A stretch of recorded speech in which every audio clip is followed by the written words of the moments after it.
Assalamualaikum warahmatullahi wabarakatuh. Halo teman-teman, welcome back to Ribon Sundanime Channel.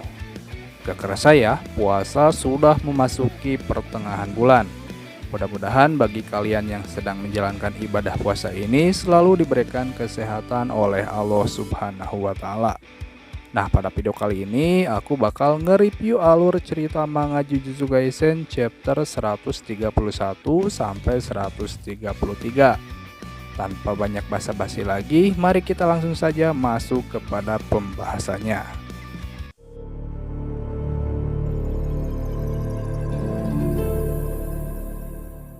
Di awal panel manga chapter kali ini diceritakan sang kutukan Mahito yang sudah merubah wujudnya dengan teknik idol transfiguration memberitahukan kepada Itadori bahwasannya setelah mempelajari teknik Black Flash, dirinya pun akhirnya paham dengan jiwanya yang tak terkenang lagi.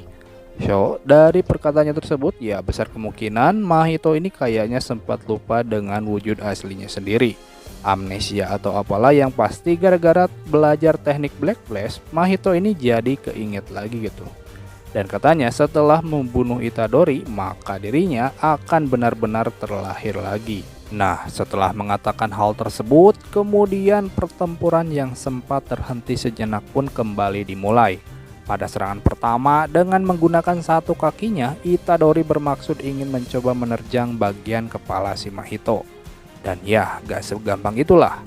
Mahito dengan gerakan cepatnya seketika membungkukkan badan sehingga tendangan itu tidak bisa mengenainya. Dan hebatnya lagi, Mahito bahkan langsung menyerang balik Itadori dengan cara mengibaskan ekornya. Nah, meskipun Mahito sudah merubah wujud, sebenarnya si Itadori juga masih mampu mengimbangi cara Mahito bertarung. Itu bisa terlihat ketika si Itadori ini berhasil menangkis pukulan Mahito yang mengarah kepadanya. Bahkan pada satu momen Itadori berhasil memukul bagian rusuk kanan Mahito. Tapi sayangnya pukulan tersebut ternyata sama sekali tidak memberi damage apa-apa bagi Mahito. Karena tubuh Mahito sekarang jauh lebih keras dari sebelumnya. Selain tubuhnya jadi semakin keras, dalam wujud ini pun Mahito mempunyai keunggulan lain, yaitu memiliki senjata tajam bak tombak yang terdapat di bagian belakang sikutnya. Dengan senjata tersebut, Mahito dapat membuat serangan-serangan Itadori tak bisa mengenainya. Menurut Itadori, Mahito kini telah menjadi sesuatu yang jauh berbeda dari perubahan yang sebelumnya. Lalu pada panel selanjutnya diperlihatkan Mahito berhasil mencengkram bagian wajah Itadori. Kemudian dia pun membenturkan sang wadah sukuna dengan keras ke permukaan tanah. Setelah tubuhnya mendapat benturan-benturan hebat, namun Itadori masih dapat bertahan. Lalu Itadori pun berpikir, untuk bisa mengalahkan Mahito, dirinya membutuhkan teknik Black Flash. Dan dirinya harus mengenai Mahito dengan Black Flash yang berisi semua kekuatan kutukannya. Lalu ketika Itadori akan berdiri tegap, tiba-tiba dia tak bisa menggerakkan sebelah kakinya. Di sisi lain, tulang andalan yang berada di bagian sikut Mahito ternyata patah juga. Selain itu, Mahito juga mendapatkan luka yang cukup serius setelah terkena teknik Black Flash langsung seusai perluasan wilayah. Nah, agar kakinya bisa digerakkan kembali, kemudian Itadori pun mencoba memukulnya dengan keras menggunakan satu tangan. Dan alhasil, cara nekat ini pun akhirnya bisa membuat kakinya normal kembali. Singkat cerita, diperlihatkan Itadori dan Mahito akan saling beradu pukulan. Mengetahui jika Itadori akan menggunakan teknik Black Flash, Mahito pun sudah jauh-jauh sebelumnya menyusun gerakan serangan balasan. Bahkan dia berencana akan berubah dan menghindari serangan yang tertuju pada titik lemahnya. Lalu, Mahito akan menggunakan energi kutukannya untuk memperkuat area yang sudah kudeaktivasi dengan tekniknya. Ya, menurut Mimin, maksudnya area yang sudah kudeaktivasi ini kemungkinan bagian tubuh yang berubah kembali ke mode awal, yang tujuannya kemungkinan untuk memancing Itadori supaya memukul area tersebut, dan pada saat bersamaan Mahito akan menyerang bagian lehernya. Lalu pada saat prakteknya, Mahito ini seperti sudah begitu yakin dengan susunan rencananya, dan sepertinya juga semuanya berjalan sesuai keinginan. Akan tetapi saat Mahito ingin mengincar leher Itadori menggunakan senjata yang ada di belakang sikutnya, tiba-tiba Itadori membungkukkan badannya setelah melancarkan serangan kedua yang tertunda kepada Mahito atau yang lebih dikenal dengan sebutan Divergentiveness. Divergentiveness sendiri tercipta karena kebiasaan buruk Itadori, tapi teknik ini hilang karena manipulasi energi kutukannya sudah makin hebat. Namun sejak pertarungan melawan Choso, Itadori Yuji pun bisa mengontrol Divergentiveness. Balik lagi ke cerita, pada saat posisi tubuh Itadori sedikit membungkuk, sebenarnya Mahito masih memiliki kesempatan untuk menyerang Itadori menggunakan senjata yang berada pada sikut bagian kiri. Namun hal itu buyar ketika Amado Todo tiba-tiba datang menyaksikan pertarungan mereka. Lalu ketika Todo menepuk tangannya, Mahito pun terlihat panik sepanik-paniknya. Ia takut salah satu dari mereka bertukar posisi. Namun ternyata Todo melakukan hal tersebut tujuannya bukan seperti itu, karena memang teknik kutukannya sudah mati. Todo melakukan hal tersebut hanya untuk bisa mengecoh dan memberikan celah bagi Itadori untuk menyerang Mahito secara langsung dengan teknik Black Flash yang maksimum. Setelah telak terkena pukulan Black Flash, wujud Mahito pun kembali ke mode awal. Itadori pun berkata, "Aku adalah kau. Aku ingin menolakku, meyakinkan diriku bahwa kau salah. Tapi sekarang itu tidak penting. Akan kubunuh kau." Itadori juga mengatakan bahwa meski nanti Mahito kembali sebagai iblis lain, dia pun akan tetap membunuhnya. Tak lama mendengar ancaman tersebut, Mahito pun lari terbirit-birit menjauhi Itadori.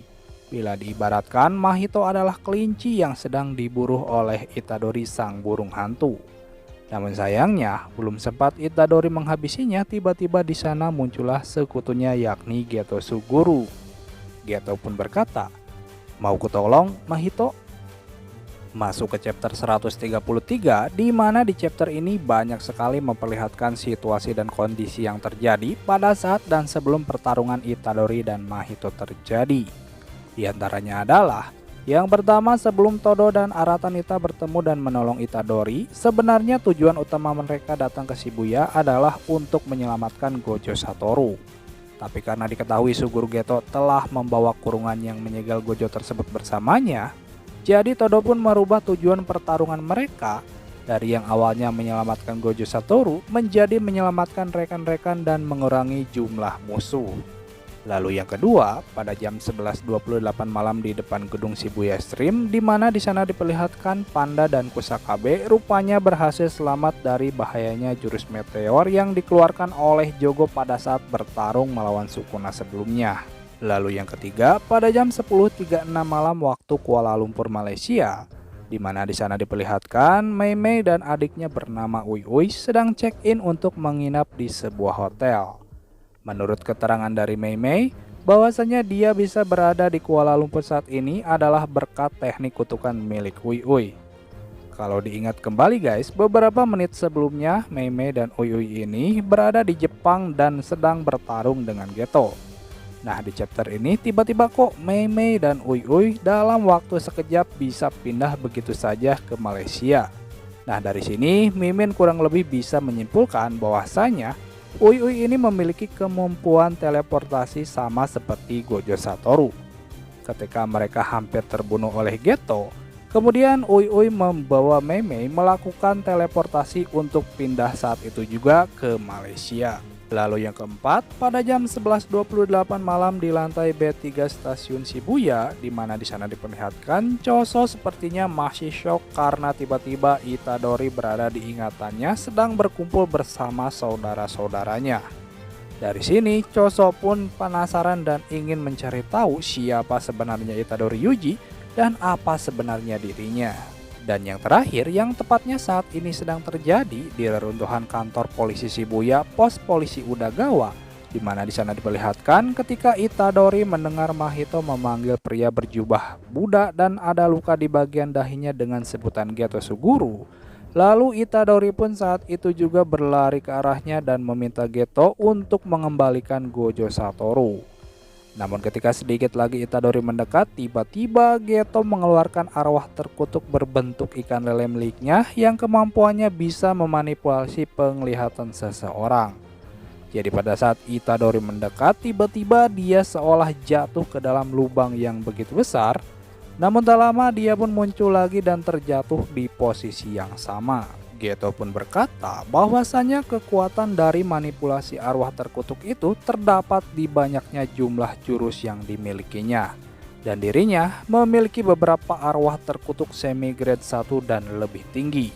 Dan mungkin akan bertambah lagi jika musuh berhasil membongkar teknik kutukannya dan mengalahkannya. Tentu saja, Geto tak akan membiarkan mereka melakukan itu dan akan menyerangnya dengan serangan beruntun.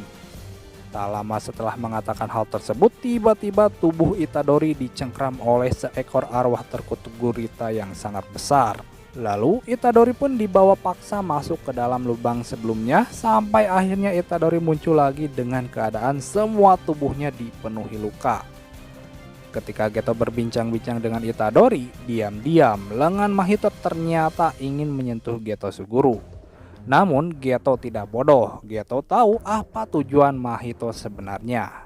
Setelah Mahito gagal menyentuhnya, giliran Geto lah yang kemudian menjadikan tubuh Mahito menjadi santapannya. Geto pun berkata, "Mau kita lanjutkan? Mari kita bicarakan soal dunia di masa depan." Oke guys, demikianlah pembahasan manga Jujutsu Kaisen chapter 130 sampai 133. Terima kasih buat kalian yang sudah mampir dan menonton video ini sampai selesai. Dan akhir kata, wassalamualaikum warahmatullahi wabarakatuh.